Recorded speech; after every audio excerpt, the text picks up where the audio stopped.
नमस्कार। आज हम हैं छत पर। 2 दिन के बाद मौसम खुला है तो लगा कि चलिए आज छत पर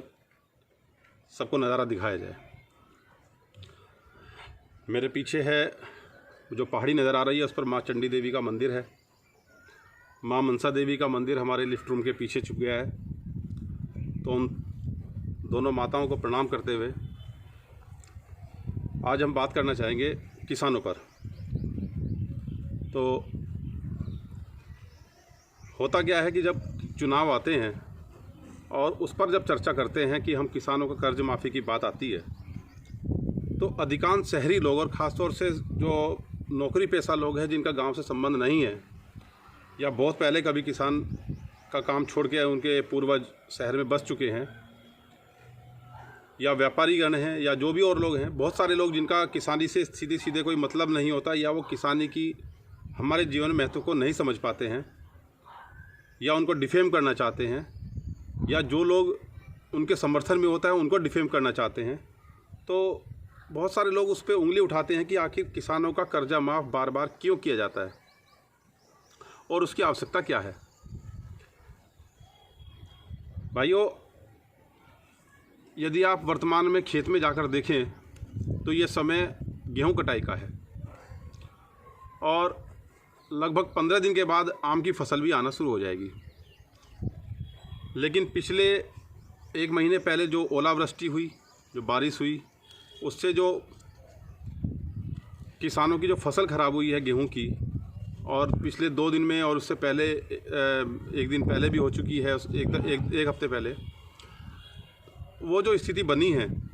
उसके बाद आज किसान बहुत बड़ी ही मुसीबतों में हैं। और मैं समझता हूँ ये जो समय चल रहा है लॉकडाउन का, ये सबसे उपयुक्त समय है किसानों के नुकसान का और व्यापारियों के नुकसान का आकलन करने के लिए। आकलन करना इसलिए बहुत आसान है क्योंकि जब लॉकडाउन हुआ तो लॉकडाउन के समय जितना भी जो भी व्यापारी है जिसका सामान दुकान में बंद है, जिनके शटर बंद हैं आज की स्थिति में, उनमें लगभग समझ लीजिए कि 90-95% काम ऐसे हैं जिनका नुकसान अगर वो 2-3 महीने 3-4 महीने भी बंद रहेगा तो उनका सामान ख़राब नहीं होगा, और यदि ख़राब भी होगा तो वो इतनी बड़ी स्थिति में नहीं होगा कि उसका नुकसान वो पूरा ना कर पाए। लेकिन किसान की स्थिति ये है कि वर्तमान स्थिति में कि इस साल का जो गेहूँ है बहुत बड़ी मात्रा में ख़राब स्थिति में आ चुका है। जो लगभग 1 महीने पहले बारिश हुई थी, उसके बाद जो उसमें बारिश हुई और ओलावृष्टि हुई थी, तो तब भी जो बहुत सारा गेहूं है वो ख़राब हो चुका था। जो समय जो गेहूं जो बड़ा होते होते एक जो फूलता है और जो उसके अंदर का दाना जो हल्का पीलापन लिए होता है, उसमें कई बार बारिश से कालापन आने लगता है और उस कालेपन की वजह से वो फसल ख़राब मान ली जाती है। उसका आटा बाज़ार में सस्ता बिकता है या नहीं भी बिकता है, ये स्थिति उसकी हो जाती है। तो जो लोग ये मानते थे कि किसानों को बार बार ऋण माफ़ी क्यों की जाती है, तो मैं समझता हूँ उनको इस समय किसी भी समय, जैसे सुबह के समय लॉकडाउन है, थोड़ा सा घूमना चाहिए और उनको आकलन करना चाहिए कि वास्तव में कर्ज माफ़ी क्यों किसानों की आवश्यकता है। और आज यदि लॉकडाउन में अगर आप जीवन जी पा रहे हैं और जीवन किसी भी प्रकार से अपना जो सहयोग कर पा रहे हैं, वो सारा प्रोडक्ट, वो सारा सामान वो है जो किसान उगाता है। इसके बिना आप लॉकडाउन पूरा नहीं कर सकते थे। आज जितने बड़े बड़े ब्रांडेड शोरूम हैं वो बंद हैं, उनके बिना आपका काम चल रहा है। आपका काम बिना जूते चल रहा है, बिना चप्पल भी चल रहा है, बिना कपड़े के चल रहा है। आपका जो अन्य जो कंस्ट्रक्शन है उसके बिना आपका काम चल रहा है, और बहुत सारे काम है जिसके बिना आपका काम चल रहा है। बहुत सारे सामान इस प्रकार के हैं। लेकिन एक चीज़ है जिसके बिना आपका जीवन नहीं चल पा रहा है, और वही सबसे बड़ी चिंता है कि कोई व्यक्ति भूख से ना मरे। और वो जो भूख से ना मरने की कोई प्रोडक्ट यदि कोई निर्माण करता है तो वो किसान करता है। तो उस किसान के लिए सोचने का इससे उपयुक्त समय मैं समझता हूँ कि इस समय से अच्छा नहीं मिलेगा। और मुझे लगता है कि जो ये 100 साल पहले कभी आपदा आई थी, उसके बाद ये एक आपदा आई है जिसमें आपको समझना होगा कि किसानों की महत्वता क्या होती है, हमारे जीवन में उसका कितना महत्व है। मैं तो समझता हूँ कि किसान को नियमित रूप से ऋण मिले, उसमें या तो वो ब्याज मुक्त मिले ब्याज मुक्त नहीं मिलता है तो उसको कम से कम इस प्रकार से हो कि उसका ऋण बहुत कम हो, अभी भी मिलता है, लेकिन उसमें जिस प्रकार की इस जो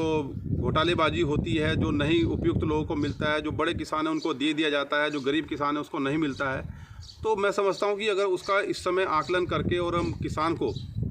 ये मान के चलें कि बिना किसान के हम लोग जीवन नहीं जी पाएंगे, ना जीवित रह सकते हैं, ना जीवित रहेंगे, तो जो बहुत सारे भाई जो हमारे युवा हैं जो शहरों में रह रहे हैं आज की स्थिति में, और बहुत बड़ा तबका आज की तारीख में है, क्योंकि अब जो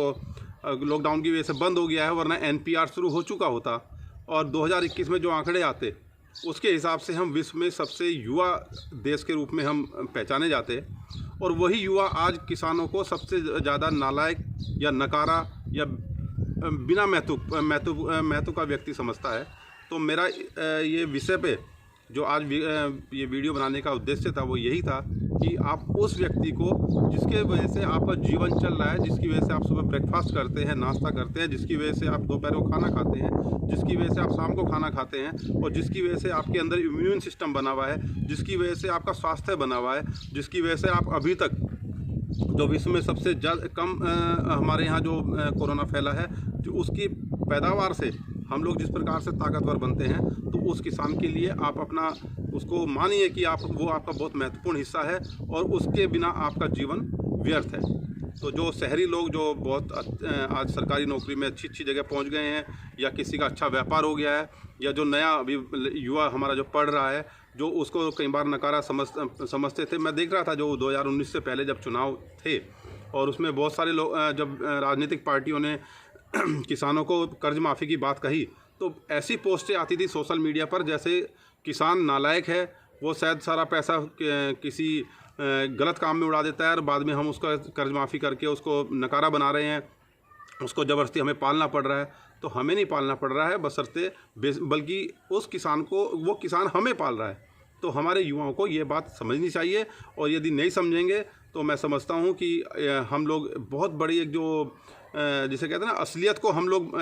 इग्नोर करना चाहते हैं, उसको देखना नहीं चाहते कि वास्तव में हमारा जीवन कौन पाल रहा है। तो जब हमें ज़रूरत होती है तब हम उसको प्रणाम करते हैं, जैसे भगवान को है, जब ज़रूरत पड़ती है तो हम भगवान के मंदिर जाते हैं, जब हमारा समय अच्छा चलता है तो हम भगवान को भूल जाते हैं। तो ऐसा ना करें, और जो हमारे जीवन में जिस प्रकार से महत्वपूर्ण है उसको उसी प्रकार से उसको दर्जा दें। हमारे जीवन में यदि किसान महत्वपूर्ण है, हमारे जीवन में उसी प्रकार से डॉक्टर महत्वपूर्ण है, उसी हिसाब से हमारे यहाँ पुलिस महत्वपूर्ण है, उसी हिसाब से सफाई कर्मी महत्वपूर्ण है, और उसी हिसाब से हमारे घर के जो पारिवारिक सदस्य हैं वो सभी महत्वपूर्ण हैं। तो आप जो महत्वपूर्ण हैं आप उनको उनका दर्जा दें, उनके हिसाब से उनका सम्मान करें, और उनको किसी के बारे में आप नेगेटिव ना सोचें, नकारात्मक ना सोचें, और इस देश को बनाने में आप सबका महत्वपूर्ण योगदान हो। यही मेरा विषय रहना था। मैं समझता हूँ आपको ये विषय कैसा लगा होगा, तो इस पर आप कमेंट बॉक्स में एक अपना कमेंट ज़रूर दें, और इसको लाइक भी करें, शेयर भी करें, और बेल आइकॉन को ज़रूर दबाएं। जय हिंद, जय भारत, जय किसान, जय जवान।